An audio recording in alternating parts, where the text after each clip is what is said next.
Hey guys, welcome to my channel Samrat lifestyle. তোমাদের অনেক অনেক ওয়েলকাম। আই হোপ তোমরা যে যেখানে আছো ভালো আছো, সুস্থ এবং সাবধানে আছো। আমি সম্রাট, আমি বিন্দাস আছি।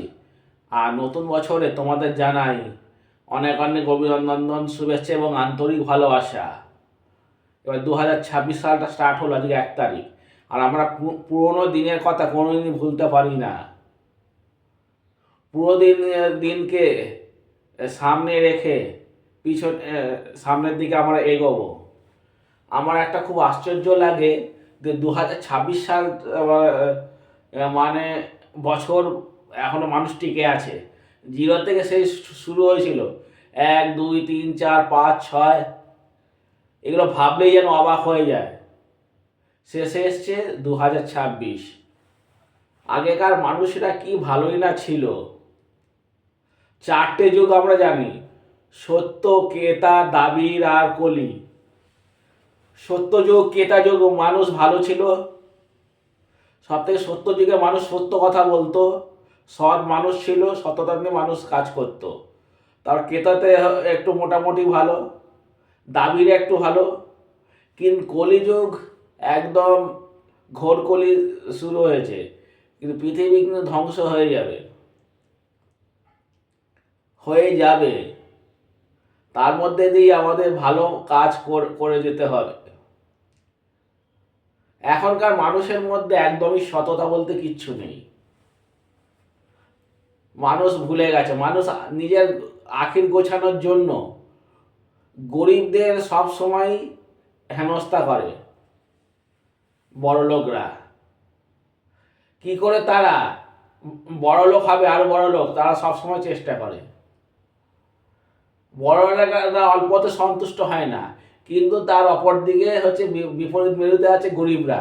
গরিবরা কিন্তু অল্পতেই সন্তুষ্ট থাকে, কিন্তু বড় লোকরা অল্পতে সন্তুষ্ট থাকে না। আরো কি করে ধন সম্পত্তি বাড়ানো যায়, সবসময় সচেষ্ট থাকে।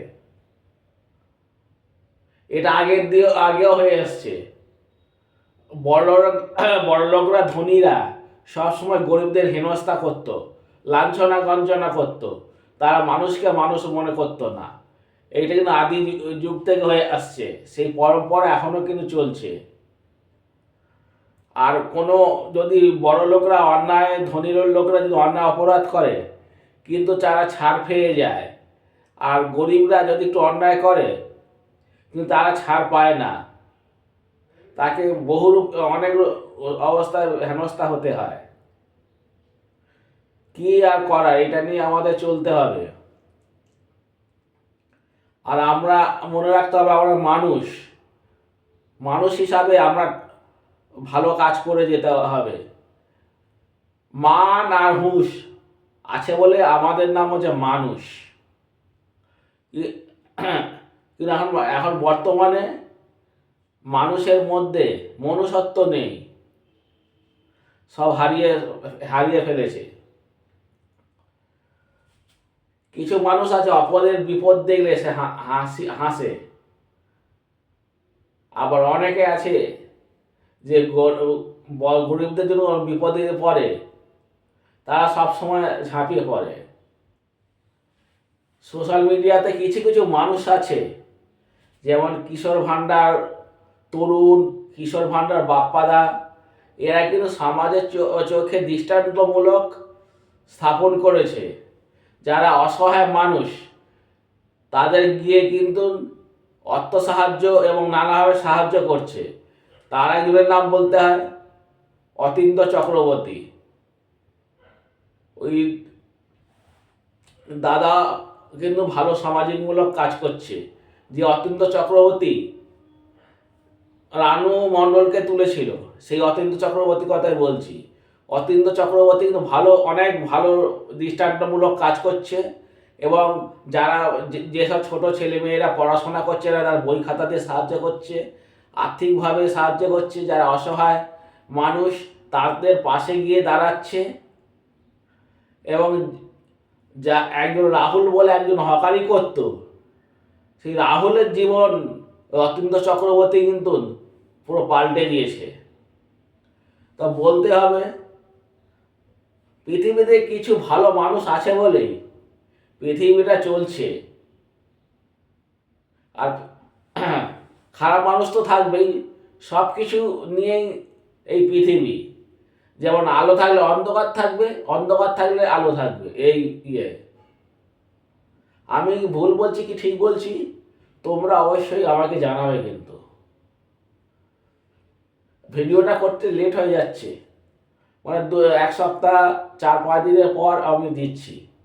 আর কি করব, আমার ভিডিও করতে ইচ্ছা আর করছে না, কেন আমার 1,21,000 সাবস্ক্রাইবার হয়ে গেছিলো, সেখানে কমে কমে হয়েছে জানেন, জানো কত হয়েছে? 1,000-17,000। কারটা ভালো খারাপ লাগে, এখন রিচ ডাউন যাচ্ছে।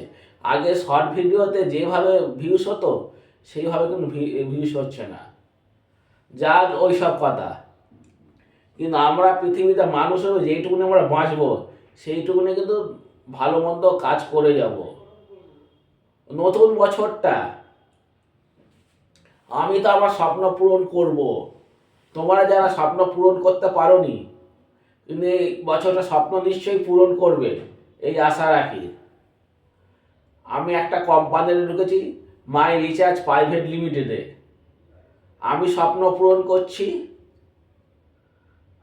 তোমরাও কিন্তু মাই রিচার্জ প্রাইভেট লিমিটেডের মাধ্যমে স্বপ্ন পূরণ করতে পারো।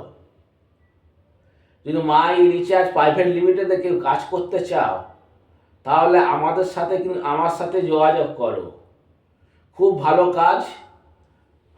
মাই রিচার্জে কিন্তু সাপ্লিমেন্ট কিছু আছে যা শরীরের আমাদের উপকারে লাগবে। আগে সেই সাপ্লিমেন্ট খেয়ে তুমি যদি ভালো হও তুমি অপরকে কিন্তু বলতে পারবে। এই মাই রিচার্জের মাধ্যমে কিন্তু তোমার যে অধরা স্বপ্ন ছিল সেই স্বপ্ন কিন্তু পূরণ করতে পারবে। আর আমাদের এই মাই রিচার্জের ওয়ার্কশপ কিন্তু 3, 4, 5 3 দিন আছে। আমার মা গেছে, আমি যেতে পারিনি, কেন একটু আর্থিক পরিস্থিতি খারাপ জন্য। ঠিক আছে, আমি মাই রিচার্জের মাধ্যমে স্বপ্ন পূরণ করবই। তোমরা যদি কেউ আবার বলছে মাই রিচার্জ প্রাইভেট লিমিটেডে কাজ করতে চাও তাহলে আমার সাথে যোগাযোগ করো কিন্তু। ঠিক আছে, বেশি বক বক করে ফেলাম। তোমরা ভালো থাকবে, সুস্থ থাকবে এবং সাবধানে থাকবে। Tata, good bye.